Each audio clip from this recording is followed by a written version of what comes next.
Confused black male dies after being tased by the police 8 times in 90 seconds. It is horrific. I warn you, here it is. Who is Josh? Hey, there ain't no Josh here. Calm down. Open the door. Okay, open the door. Calm down. Open the door then. I'm looking like there ain't no Josh here. I know. What are you doing, man? You're being detained, so you need to Chill, dude. Jordan. Oh, no. Okay, then tell him. I know. You're not for getting a seat. Turn around and put your hands behind your back. Please. Now. Tase him down.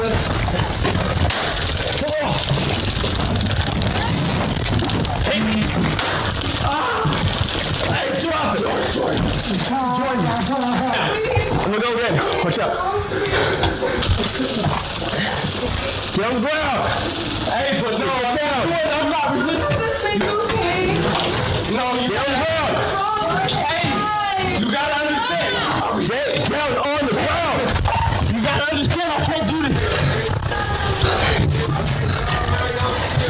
You gotta understand. Stop your game tape.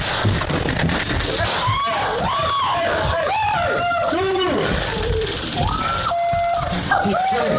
Thank you. Okay, I won't move. On the ground now.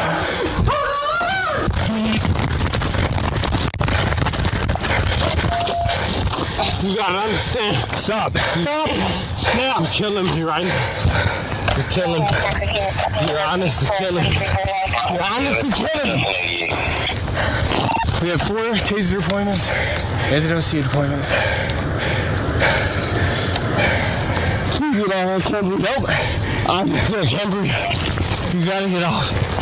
You gotta get off and stay down. And then we're gonna be on Fountain next to Fountain. You gotta.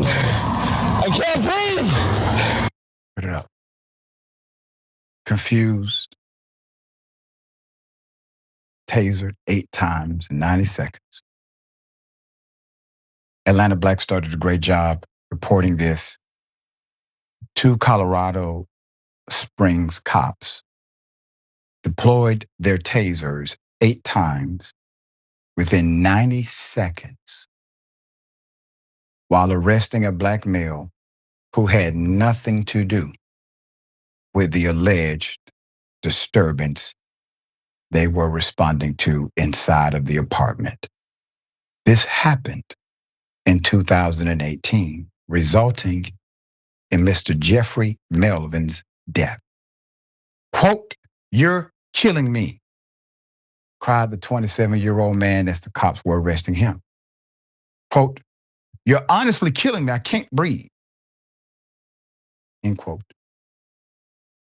On Tuesday, Melvin's family were granted a $3.2 million settlement by the police of Colorado Springs, which was listed as a defendant in the lawsuit according to KKTV.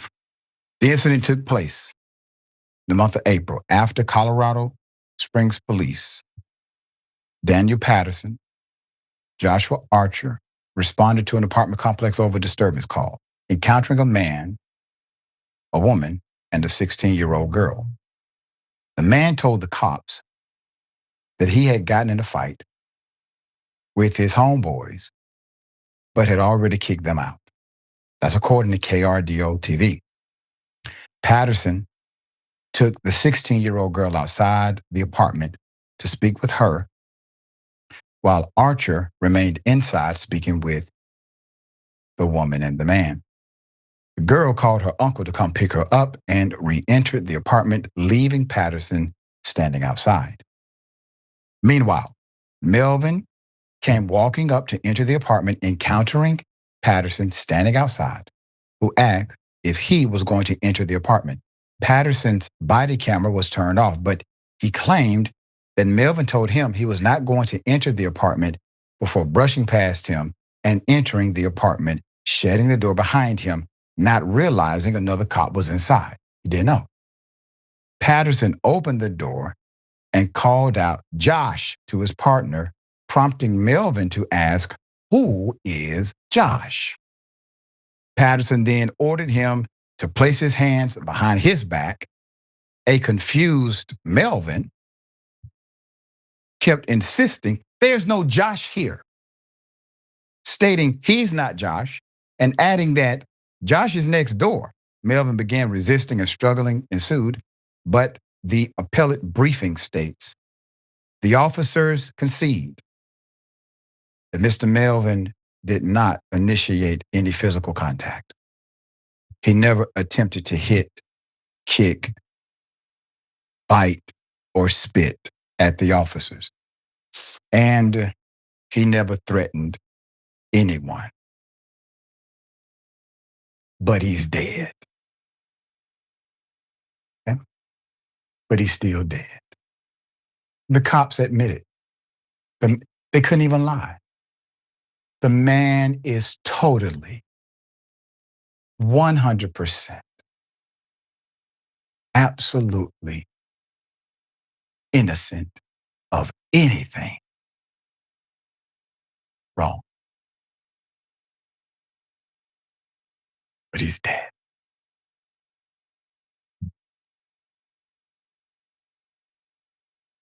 They still charged him.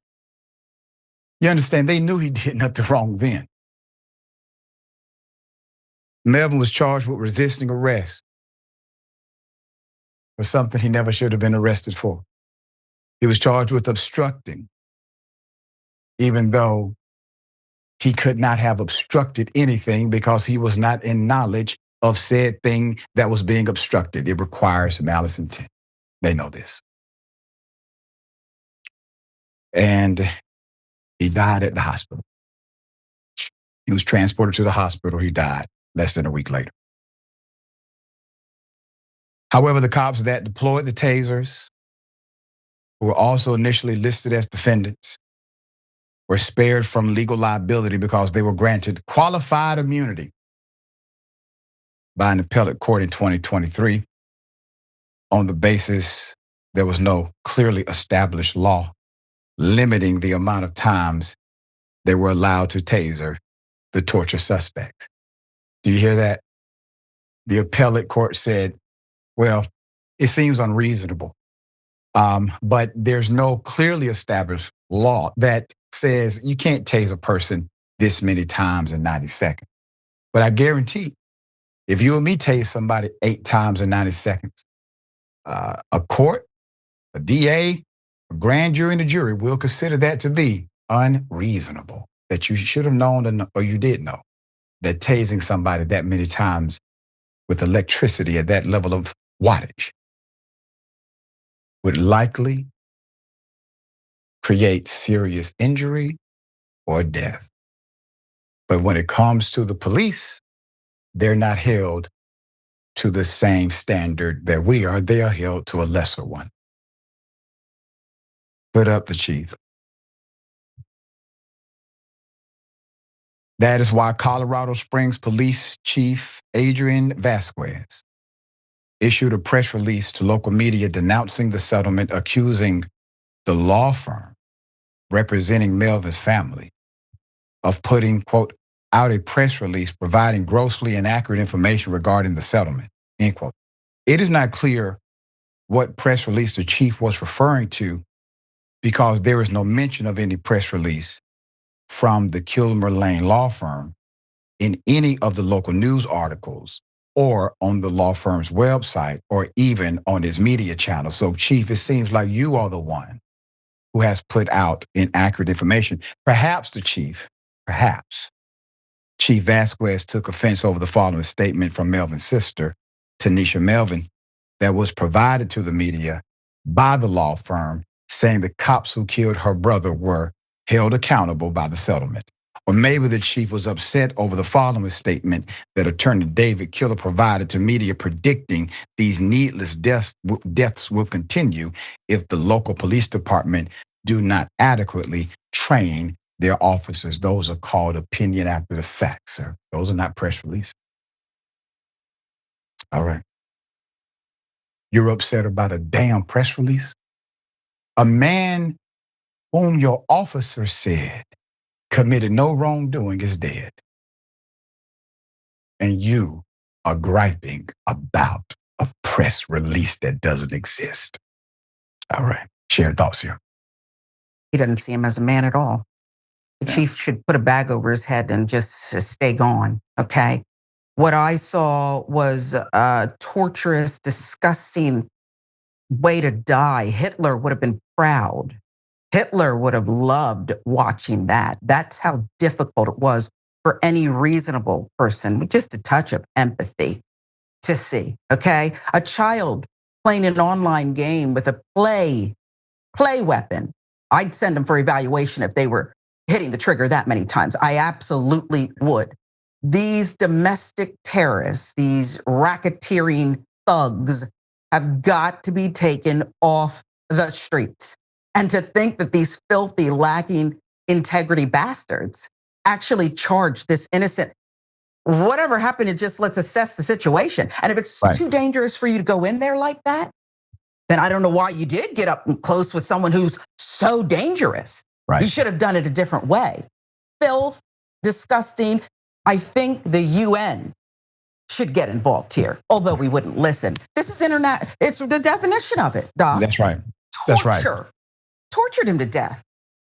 And if they did that to an animal, Doc, I'm sorry. Oh, yeah. Thank God for Indisputable. Do you know this would be all over mainstream cable, the network, 6 o'clock, the most valuable, coveted videos would be out there. Yep.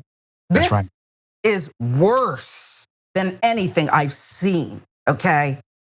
Disgusting. And no accountability, and a chief worried about a press release? Yeah. Man, get out of my face. That informs the whole leadership dynamic that's at play. At least the family did get a settlement. Took a very long time, not enough money, and definitely won't bring back their loved one. We'll bring you updates if there's an update to bring from that story. And my thoughts and prayers continue to be with the family.